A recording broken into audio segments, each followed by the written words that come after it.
So over the past few days, 100 Thieves have been announcing their 2026 roster. So far, they have signed former Ascend and TSM coach and former Champions winner NBS. The team also announced Asuna and Cryo, and well, I have some thoughts. And I'm gonna be honest with you, 100 Thieves may have been around since forever in Valorant, but to me, it feels like they were never really there. This might be an unpopular opinion, but I feel like they're just one of those filler teams in Tier 1. You know, like that one guy you would only invite to a 5-stack if you're still missing one person. And it might sound bad, but I'm saying this because I never saw them try their best to get superstars. I mean, yeah, they tried to get 10s, yay. I think they also tried to get CNED once upon a time, and then recently Zekken. But through all of this, they were not able to land any of these said superstars because somehow there were always better offers on the table. And that's what I meant when I said try their best to get superstar players. But is this finally the turning of the tide? Welcome to snstry, and today we're talking about how 100 Thieves won the Timotino and Vora sweepstakes and what this new roster actually means for their future.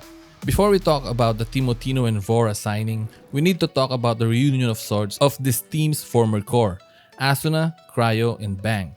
I wanna know what's your take on this, because honestly, I'm not sure how to feel about it. The furthest this core has reached is 4th in Master Shanghai, and other than that, they didn't really do a lot of winning. Sure, you can say that they were just unlucky about not qualifying for Champs 2024 because Sentinels, but I'd argue that if they'd just been consistent, they would have secured that slot long before it was even a problem and slammed the door on Sentinels themselves. And I'm trying to figure out the thought process that led to this decision, and I already have a hunch, but we'll get to that later.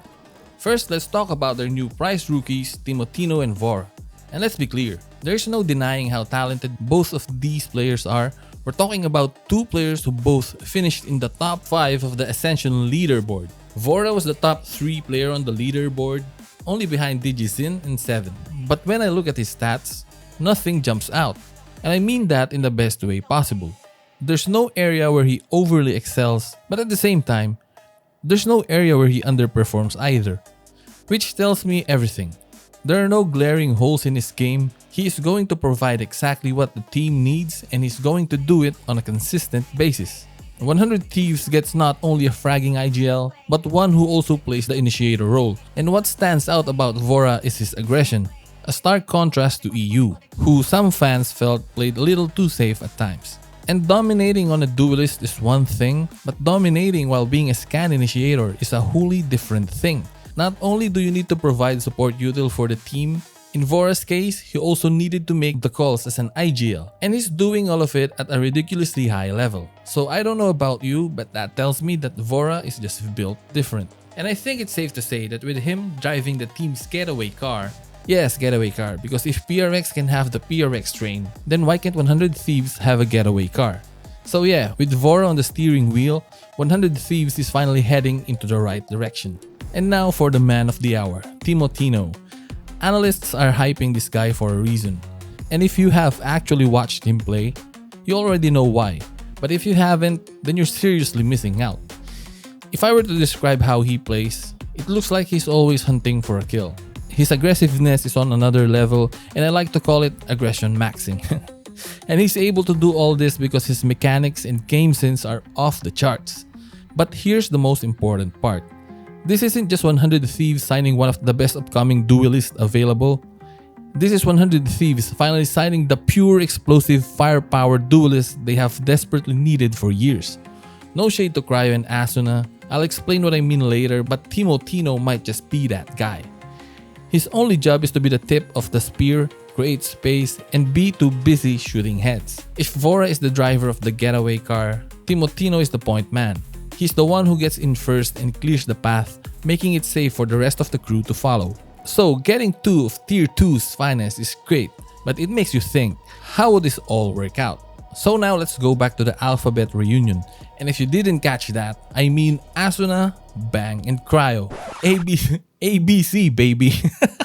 But this is where I start to get worried. Earlier I said that bringing back a piece of the former 100T core just doesn't make sense to me. Because what exactly did they do to earn their spots back? First you have Asuna. He has been the face of 100 Thieves since the Stone Age, but the thing is, They have never really won anything substantial with him. He has been the one constant through all of their inconsistent rosters. Then you have Bang, a great player, but his playstyle on smokes is, well, let's say unorthodox in terms of what the current meta demands. And finally, we have Cryo. The org still doesn't seem to know what to do with him. Is he their Jet main? Is he the Yoru main? Is he their smokes? Or is he the chamber player? He's been bouncing between roles ever since and hasn't been able to find his core identity within the team. So, let's recap. You're bringing back a star with no trophies, a controller who doesn't play by what the current meta demands, and a player with a permanent identity crisis. And then you're plugging in 2 rookies. I know I chirp a lot about tier 2 players being the future of the league, but inserting them in this 100 Thieves core that looks like some mismatched parts is, quite actually what the team needs. I look at Timotino and Vora and it looks like they're the perfect pieces that would fit in to turn these mismatched parts into a well-oiled machine. So, how exactly does Timotino and Vora fixes things? Well, right off the bat, Vora kills 2 birds with 1 stone by simply being an IGL and a scan initiator at the same time. Before 100 Thieves were expending 2 roster slots to fill in these roles in EU and Boostio, but now they only need 1 slot to fill these roles, all thanks to Vora. And because of that, another roster spot opens up, and they decided to fill it up with Timotino, a heavy, firepower superstar duelist ready to poke the enemy on a moment's notice. And if you think that's all, brace yourselves because there's more. If you thought Vora's 2-for-1 impact was big, what Timotino does for this team is even bigger. His arrival solves their duelist problem. Finally, Asuna and Cryo don't need to be forced into the duelist role. Well, I don't really know if they're being forced to play duelist, but what I'm trying to say is that Timotino's presence allows Asuna to be on the flex, and I've heard his KO is insane. And as for Cryo, he seems to be slotting into the Sentinel flex role. And with Chamber looking like a viable pick again, the stage is set for the former Exit star to remind everyone why he was one of the original Chamber demons. To summarize what Timo and Vora really do for this team, they give 100 Thieves something they haven't had in ages, and it's structure but without the sacrifice. They get more flexibility in agent roles, way more firepower, and a real balance between brain and mechanics. Most importantly, it gives them a clear identity which, if you think about it, seems to be what has always been missing. So, when I ask in the thumbnail why they're not good, it's because I think this roster will be better than ever. Oh, and before I forget, Bang should be fine.